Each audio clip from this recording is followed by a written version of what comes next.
യോഹന്നാൻ അദ്ധ്യായം 15.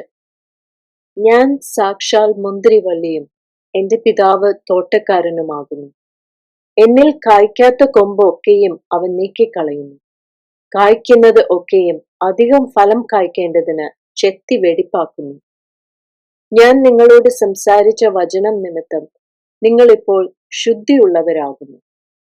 എന്നിൽ വസിപ്പിൻ, ഞാൻ നിങ്ങളിലും വസിക്കും.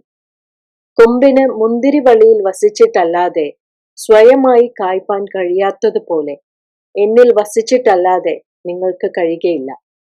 ഞാൻ മുന്തിരിവള്ളിയും നിങ്ങൾ കൊമ്പുകളുമാകുന്നു.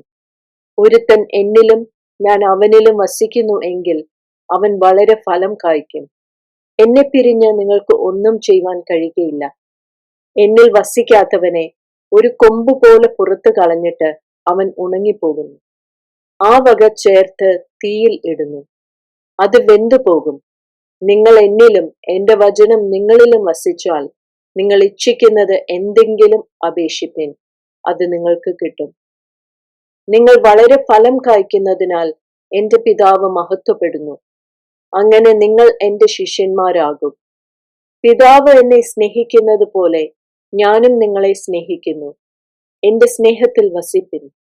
ഞാൻ എന്റെ പിതാവിന്റെ കൽപ്പനകൾ പ്രമാണിച്ച് അവന്റെ സ്നേഹത്തിൽ വസിക്കുന്നത് പോലെ നിങ്ങൾ എന്റെ കൽപ്പനകൾ പ്രമാണിച്ചാൽ എന്റെ സ്നേഹത്തിൽ വസിക്കും.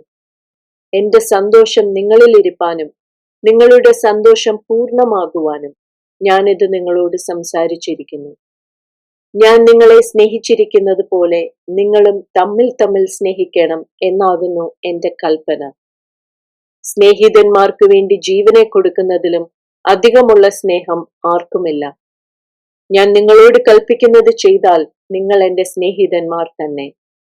യജമാനൻ ചെയ്യുന്നത് ദാസൻ അറിയായ്ക കൊണ്ട് ഞാൻ നിങ്ങളെ ദാസന്മാർ എന്ന് ഇനി പറയുന്നില്ല. ഞാൻ എന്റെ പിതാവിനോട് കേട്ടത് എല്ലാം നിങ്ങളോട് അറിയിച്ചതുകൊണ്ട് നിങ്ങളെ സ്നേഹിതന്മാർ എന്ന് പറഞ്ഞിരിക്കുന്നു. നിങ്ങൾ എന്നെ തിരഞ്ഞെടുത്തു എന്നല്ല, ഞാൻ നിങ്ങളെ തിരഞ്ഞെടുത്തു. നിങ്ങൾ പോയി ഫലം കായ്ക്കേണ്ടതിന് നിങ്ങളുടെ ഫലം നിലനിൽക്കേണ്ടതിനും നിങ്ങളെ ആക്കി വെച്ചുമിരിക്കുന്നു. നിങ്ങൾ എന്റെ നാമത്തിൽ പിതാവിനോട് അപേക്ഷിക്കുന്നതൊക്കെയും അവൻ നിങ്ങൾക്ക് തരുവാനായിട്ട് തന്നെ. നിങ്ങൾ തമ്മിൽ തമ്മിൽ സ്നേഹിക്കേണ്ടതിന് ഞാനിത് നിങ്ങളോട് കൽപ്പിക്കുന്നു. ലോകം നിങ്ങളെ പകയ്ക്കുന്നു എങ്കിൽ അത് നിങ്ങൾക്ക് മുമ്പേ എന്നെ പകച്ചിരിക്കുന്നു എന്ന് അറിവിൻ. നിങ്ങൾ ലോകക്കാരായിരുന്നുവെങ്കിൽ ലോകം തനിക്ക് സ്വന്തമായതിനെ സ്നേഹിക്കുമായിരുന്നു. എന്നാൽ നിങ്ങൾ ലോകക്കാരായിരിക്കാതെ ഞാൻ നിങ്ങളെ ലോകത്തിൽ നിന്ന് തിരഞ്ഞെടുത്തത് കൊണ്ട് ലോകം നിങ്ങളെ പകയ്ക്കുന്നു.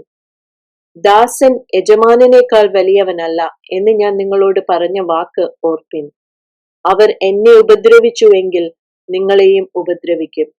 എന്റെ വചനം പ്രമാണിച്ചുവെങ്കിൽ നിങ്ങളുടേതും പ്രമാണിക്കും.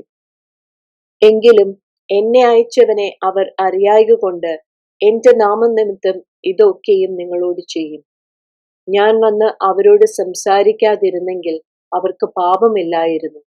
ഇപ്പോഴോ അവരുടെ പാപത്തിന് ഒഴികഴിവില്ല. എന്നെ പകയ്ക്കുന്നവൻ എന്റെ പിതാവിനെയും പകയ്ക്കുന്നു.